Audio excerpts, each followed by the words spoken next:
My YouTube channel. मैं हूं आपका दोस्त कालीचरण साहब।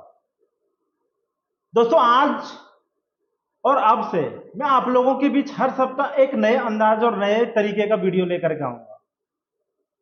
अभी तक आप लोग मुझे साइट्स में देखते होंगे, on grid, of grid, hybrid, VFD, solar क्या होता है, सोलर क्यों लगाना चाहिए, सोलर से क्या फायदा होता है। तो आज से मैं आप लोगों के बीच एक सोलर की पाठशाला लेकर के हर सप्ताह एक वीडियो लेकर के आऊंगा इस पाठशाला के अंतर्गत। गाइस, अभी आप लोग कई कई सारे टीवी चैनल्स में देखते होंगे, अलग अलग प्रोग्राम चलाया जाता है, जिसमें एक प्रोग्राम आता है न्यूज की पाठशाला। तो उसी संदर्भ में आपके बीच हर सप्ताह एक वीडियो लेकर के आऊंगा सोलर की पाठशाला। सोलर की पाठशाला में आपको बताया जाएगा, हर वो सोलर से रिलेटेड हर एक टॉपिक का डिस्कशन किया जाएगा आपके बीच। हमारे वीडियोज में जो भी कमेंट्स आएंगे उस कमेंट्स के भी बारे में डिस्कशन किया जाएगा, और मेरा पूरा प्रयास रहेगा ईमानदारी के साथ आप लोगों के साथ हर एक तरह का डिटेल्स शेयर करूं। गाइस, सोलर एक ऐसा एनर्जी है, कभी खत्म होगा या नहीं होगा इसके बारे में अभी तो मैं नहीं बता पाऊंगा, क्योंकि मैं बहुत बड़ा साइंटिस्ट नहीं हूं। लेकिन मैं सिर्फ ये जानता हूं कि सोलर तब तक चलेगी जब तक धूप है। तो गाइज, इस पाठशाला में, इस सोलर की पाठशाला में आज मैं आप लोगों के बीच एक चैप्टर का खुलासा करूंगा, जो कि सबसे महत्वपूर्ण है, जो हमें 10 में से 9 लोग पूछते हैं। अगर हमारे पास 10 कस्टमर आते हैं तो उसमें से 9 कस्टमर का एक ही सवाल होता है कि सर, मैं सोलर सिस्टम कितना लगाऊं कि मेरा बिजली का बिल 0 होगा।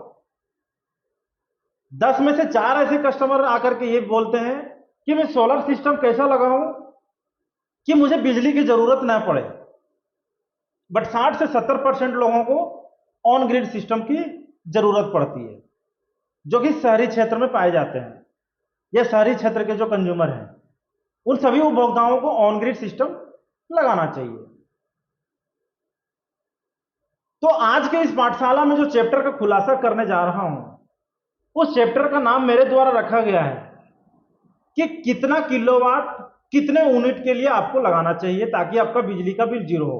या तो अगर आप उसको दूसरे तरीके से आप बोले कि आपको कितने किलोवाट सोलर सिस्टम लगाने की जरूरत पड़ेगी। तो सबसे पहले मैं आप लोगों को वही बताऊंगा, ऑन ग्रिड सिस्टम। आज की पाठशाला में मैं आप लोगों के साथ शेयर करूंगा ऑन ग्रिड सिस्टम के बारे में। तो गाइस, मैं ऑन ग्रिड को थोड़ा सा ब्रीफ कर दूं। ऑन ग्रिड सिस्टम का मतलब हो गया, वो ग्रिड के साथ कनेक्टेड रहता है, इसीलिए इसका नाम ऑन ग्रिड है। नंबर 1, ऑन ग्रिड सिस्टम में बैटरी का उपयोग नहीं होता है। ऑन ग्रिड सिस्टम वैसे जगह पे आप लगाने का प्रयास करें जिस एरिया में बिजली विभाग का लाइट नियर अबाउट 22 आवर हो, अदरवाइज आपका लॉसेस ज्यादा होगा। क्योंकि ये जो ग्रिड कनेक्टेड जो सिस्टम है, जिसको ग्रिड टाई सिस्टम भी बोलते हैं, यह आपका जो जनरेशन होता है प्लांट से बिजली, उस बिजली में से जितना एनर्जी आप कंज्यूम करते हैं और जो कंज्यूम नहीं कर पाते हैं, वो एनर्जी वो बिजली विभाग को चला जाता है। इसीलिए वो ग्रिड कनेक्टेड सिस्टम कहा जाता है, ऑन ग्रिड। तो गाइज, अब मैं आपको बताता हूं कि ऑन ग्रिड सिस्टम कितना किलोवाट आपको जरूरत पड़ेगा। तो एक चार्ट में बनाता हूं आप लोगों के बीच, जिसमें आप लोगों को बताया जाएगा 0 से 100 यूनिट, 100 टू 200 यूनिट, 200, 300, 300, 400, 400, 500, 500, 600, 600, 800, 800 टू 1000। तो दोस्तों, ये जो मैंने आपको लिखा, ये 0 से 100 यूनिट, ये हुआ मंथ का यूनिट। तो आप अगर मंथ का यूनिट अपने बिजली के बिल से कैसे निकालेंगे, वो मैं आपको बता देता हूं, ताकि आपको और साधारण सी समझने में आपको कठिनाई का सामना नहीं करना पड़ेगा। दोस्तों आप लोग ये कैसे पता करेंगे कि आपका जो एनर्जी है कंजम्पशन महीने का वो किस स्लेब में आएगा? तो आपको सबसे पहले करना क्या है, आपको अपना बिजली का बिल लेना है। उसमें जो मंथ वाइज डेटा रहता है, सपोज जनवरी, फरवरी, मार्च, अप्रैल, मई, जून, जुलाई, हर एक कंज्यूमर का बिजली बिल में एक साल का डेटा उपलब्ध रहता है। तो आपको क्या करना है, जनवरी में अगर सपोज 100 यूनिट है, 200 यूनिट है, 300 यूनिट है, 400 यूनिट है, फिर 100 यूनिट है, फिर 200 यूनिट है, फिर 100 यूनिट है। तो 1 2 3 4 5 6 7, सपोज मैंने 7 महीने का बिजली का एवरेज निकालना है। तो आपको क्या करना है, 100 plus 200 plus 300 plus 400 plus 100 plus 200 plus 100, ये हो गया 200, 300, 3 600 और 4 1000, 11 12 13 1400 यूनिट। तो आप भी अपने बिल में देखेंगे तो 1400 यूनिट आपने 7 महीने में कंजम्पशन किया है। 7 महीने का बिल आपका 1400 यूनिट का आया था। तो आपको क्या करना है, सिंपल कि 1400 यूनिट को आपको 7 से डिवाइड कर लेना है। मैं इसको थोड़ा सा हटा दूं ताकि जगह कम है इसलिए। अब क्या करना है आपको, 1400 यूनिट 1400 डिवाइड बाय 7, ये आपका हो गया टोटल 7 महीने का कंजम्पशन। ये हो गया आपका मंथ का कंजम्पशन, ये आपने 7 महीने में 1400 यूनिट कंज्यूम किया है। तो अब क्या करना है कि इस 7 को 14 से डिवाइड करेंगे तो आपको 200 यूनिट आएगा। ये आपका आ गया महीने का कंजम्पशन, एवरेज कंजम्पशन। तो अब जब 200 यूनिट यहां पे आ गया, तो अब जब आप इस चार्ट को देखेंगे यहां पे 100 to 200, तो इसका मतलब होगा कि आप इस स्लेब में आते हैं। 200 यूनिट आप महीने का कंजम्पशन करते हैं तो इस स्लेब में आते हैं। तो गाइज ये जो स्लेब है, तो इस स्लेब इसी तरीके का आप पूरे साल का डेटा निकाल करके आप पूरा कैलकुलेशन कर सकते हैं। तो अब उसी के अकॉर्डिंग मैं आपको बताने का प्रयास करता हूं कि अगर आपका बिजली का बिल इस नियर अबाउट में आता है तो आपको कितने किलोवाट का सिस्टम लगाना पड़ेगा। किलोवाट, फिर आता है पॉली एंड मोनो। मार्केट में भी आप लोगों को दो तरह का सिस्टम मिलेगा, चाहे मिलता होगा। एक हो गया पॉली पैनल, एक हो गया मोनो पैनल। पॉली पैनल का एफिशिएंसी 13% होता है, मोनो पैनल का एफिशिएंसी 20% होता है। अब इसका क्या मतलब है मैं वीडियो के अंत में आप लोगों को के साथ शेयर करूंगा। अभी मैं राउंड फिगर बताता हूं कि अगर किसी कंज्यूमर का बिजली का बिल 100 से 200 यूनिट के बीच में आता है तो वो 2 किलोवाट का सिस्टम लगाएं। 200 से 300 किलोवाट में आता है तो 3 किलोवाट, 300 से 400 के बीच में आता है तो 4 किलोवाट, 400 से 500 के बीच में आता है तो 5 किलोवाट, 500 से 600 के बीच में आता है तो 6 किलोवाट, 600 से 8 में आता है तो 7 किलोवाट, 800 से 100 के बीच में आता है तो 9 किलोवाट। ये आपका रिक्वायरमेंट है। अगर आप पॉली पैनल लगा रहे हैं तो आपको 2 किलोवाट, 3 किलोवाट, 4 किलोवाट इस सिलेबस के अकॉर्डिंग आपको इस स्लेब के अकॉर्डिंग लगाना पड़ेगा।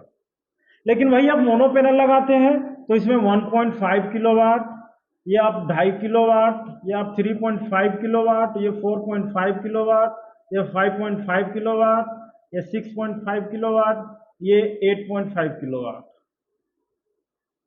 इसका क्या मतलब है कि अगर आप पॉली पैनल लेते हैं तो 2 किलोवाट लगाना पड़ेगा, लेकिन वही अगर आप मोनो पैनल लगा लेते हैं तो 1.5 किलोवाट से आपका काम चल जाएगा। तो गाइज ये तो है आपका बिलिंग का एवरेज का कितने किलोवाट का आपको रिक्वायरमेंट होगा, उसका मैंने डिटेल्स आपके साथ शेयर कर दिया। अब मैं आपको थोड़ा सा आगे बताता हूं ऑन ग्रिड सिस्टम लगाने के लिए आपको क्या क्या कंपोनेंट की जरूरत पड़ेगी, क्या क्या इक्विपमेंट आपको चाहिए ताकि आप सोलर सिस्टम लगा सके। कई ऐसे उपभोक्ता हैं जो खुद से चाहते हैं कि हम मार्केट से मटेरियल परचेज करें और मैं खुद से लगा लूं किसी वेंडर या किसी आदमी के चक्कर में, क्योंकि बहुत सारे ऐसे वेंडर्स हैं जो लोगों को बहुत ज्यादा परेशान करते हैं। पैसा ले लेने के बाद 2 महीना, 3 महीना, 6 महीना तक माल डिलीवरी नहीं देते हैं। तो उस तरह का सिचुएशन में आपको क्या करना होगा, तो आइए मैं आप लोगों को आगे बताता हूं। आप लोगों को बताता हूं कि ऑन ग्रिड सिस्टम में अगर आप खुद से इंस्टॉलेशन करना चाहते हैं तो क्या क्या इक्विपमेंट लेने की जरूरत पड़ेगी। पहले नंबर पे जो आता है वो सोलर पैनल आता है। दूसरा डीसी टू एसी इन्वर्टर, जिसको ऑन ग्रिड इन्वर्टर या ग्रिड टाई इन्वर्टर कहते हैं। तीसरे नंबर पे आएगा नेट मीटर, जिसको बाय डायरेक्शनल मीटर कहते हैं। इसी मीटर का खासियत है ऑन ग्रिड में, जो आपका एनर्जी जो है कैलकुलेशन प्रॉपर करेगा। नॉर्मल डिजिटल मीटर में आपका एनर्जी कैलकुलेशन नहीं करेगा, क्योंकि उसमें इंपोर्ट और एक्सपोर्ट का कोई भी फंक्शन दिया हुआ नहीं रहता है। आप नेट मीटर लगाएंगे तभी आपका बिजली का बिल में पता चलेगा आपने कितना बिजली बिजली विभाग से लिया, कितना बिजली बिजली विभाग को दिया, मतलब इंपोर्ट लिया एक्सपोर्ट दिया। चौथे नंबर पे आएगा स्टैंड। आप जीआई भी ले सकते हैं एंड लोहे का भी ले सकते हैं। नॉर्मल मार्केट में लोहा भी अवेलेबल है, जीआई भी अवेलेबल है। पांचवें नंबर पे आएगा एले एंड अर्थिंग।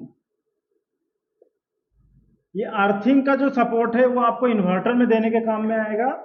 एले आपका हो गया लाइटिंग अरेस्टर, जो तड़ित चालक होता है, जो बिजली कड़कता है उससे पूरा सिस्टम को बचाने का ये काम में आता है। छठे नंबर पे आ गया एसीडीबी प्लस डीसीडीबी।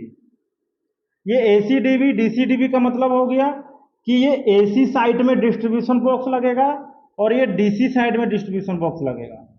मतलब इन्वर्टर के साथ में एसीडीबी डीसीडीबी लगाया जाता है। डीसीडीबी जो पैनल से कनेक्शन निकल के आएंगे सीधा डीसीडीबी में जाएगा, और जो लाइन जो कनेक्शन होगा, बिजली का जो कनेक्शन होगा, वो सीधा जाकर के एसीडीबी में लगेगा। क्योंकि वो उस इन्वर्टर को दोनों का डेटा मिलेगा, तभी वो इन्वर्टर सेंस करके आपका सोलर चालू करता है, एसी का और डीसी का। इसीलिए एसीडीबी डीसीडीबी आपको लगाना चाहिए। कई सारे लोग होते हैं इस कॉस्टिंग के चक्कर में इसको डायरेक्ट लगा देते हैं इन्वर्टर में, वो नहीं करना चाहिए, क्योंकि आप महंगा से महंगा पैनल खरीद रहे हैं तो एसीडीबी डीसीडीबी 1500 1800 1200 1300 के रेंज में आ जाता है। ये आपका आ गया सातवें नंबर पे डीसी वायर। ऑन ग्रिड के लिए 4 mm काफी है। आठवें नंबर पे एसी वायर। 3 किलोवाट का कंज्यूमर है तो 4 mm ले, अगर 5 किलोवाट का कंज्यूमर है तो 6 mm का एसी वायर लगाएं। गाइस डीसी वायर लगाना आपके लिए इसलिए इंपॉर्टेंट है क्योंकि एक तो डीसी वायर का जो इफिशियंसी होता है एसी वायर से बहुत ज्यादा होता है, और जब आपका धूप में पैनल्स लगे रहते हैं, धूप में वायरिंग किया हुआ रहता है, तो धूप में जो सबसे ज्यादा सहन शक्ति वाला वायर है वो DC wire as compare AC wire से कारगर है। पहले बात तो डीसी वायर का जो थिकनेस होता है वो एसी वायर के कंपैरिजन में उसका जो प्लास्टिक वाला जो ऊपर से कवर रहता है वो डबल प्रोटेक्शन में आता है। सिंगल प्रोटेक्शन आएगा तो आप नहीं लीजिएगा ना, तो वायर हीट करेगा। ठीक है। दूसरा, डीसी वायर आपका लॉसेस कम करेगा। एसी वायर को अगर आप यूज करते हैं तो करंट तो उसको प्रभावित करना है, लेकिन डीसी वायर अगर आप लगाते हैं तो आपको रिजल्ट बेहतर मिलेगा। आप एसी वायर एसीडीबी से आप अपने मीटर तक का कनेक्शन कर दें, एसी वायर से कोई दिक्कत नहीं, वहां डीसी वायर लगाने का जरूरत नहीं पड़ता है। तो ये मोटा मोटी आपके पास इक्विपमेंट है जो आपको लेना पड़ेगा। छोटा मोटा आइटम में हो गया 9वें नंबर पे कनेक्टर, जिसको MC4 कनेक्टर बोलते हैं। 10वें नंबर पे आपका इंस्टॉलेशन वर्क हो गया। यहां पे आपका प्लांट लग के फाइनल हो गया। अब पूरा प्लांट लगने के बाद जो सबसे बड़ा रोल होता है वो नेट मीटर का होता है। तो गाइज अभी मैंने आप लोगों को सोलर के सारे इक्विपमेंट के बारे में बता दिया, जिसमें एक सबसे इंपॉर्टेंट मैंने आपको बताया नेट मीटरिंग के बारे में। नेट मीटर, इसके बिना ऑन ग्रिड सिस्टम है वो बिल्कुल अधूरा है। तो आप लोग इस वीडियो में बने रहें। अगर आप चैनल पे नए हैं तो सब्सक्राइब कर लें, ताकि जब मैं नेक्स्ट पाठशाला में सोलर की पाठशाला लेकर के आऊंगा नेक्स्ट वीक, तो उसमें आप लोगों को नेट मीटरिंग के बारे में पूरा बताया जाएगा। तब तक के लिए आप मुझे विदा दीजिए। मैं मिलता हूं नए टॉपिक में नेट मीटरिंग के साथ और न्यूज की पाठशाला की तरह आप लोग भी सोलर की पाठशाला को एंजॉय करें, ताकि हर एक चैप्टर का खुलासा इस पाठशाला के अंतर्गत किया जाएगा। अगर आपके पास कोई भी क्वेरी हो तो इस दिए हुए नंबर पे आप व्हाट्सएप कर सकते हैं, मैसेज कर सकते हैं या कॉल कर सकते हैं। गाइज कई बार होता है कि कॉल पे मैं जवाब नहीं दे पाता हूं, क्योंकि बहुत सारे वर्क हमारे अंदर रहता है, बहुत सारे क्लाइंट्स के साथ में रहता हूं, कई बार साइट्स पे रहता हूं, तो हो सकता है मैं आपको लेट रिप्लाई दूं। तो आप मुझे व्हाट्सएप कर दें, व्हाट्सएप में हमारा टीम, हमारे बैकएंड टीम आपके साथ कनेक्ट कर लेगी और हमारे जो ऑफिशियल और भी जो कोऑर्डिनेट करते हैं वो आपसे संपर्क कर लेंगे। तो आप लोग बिल्कुल ना गड़बड़ाएं कि मेरे से नहीं बात हो पाता है। आप लोग वीडियो को ज्यादा से ज्यादा लोगों तक शेयर करें, चैनल को सब्सक्राइब करें। मैं मिलता हूं नए सप्ताह में नए टॉपिक के साथ। जय हिंद।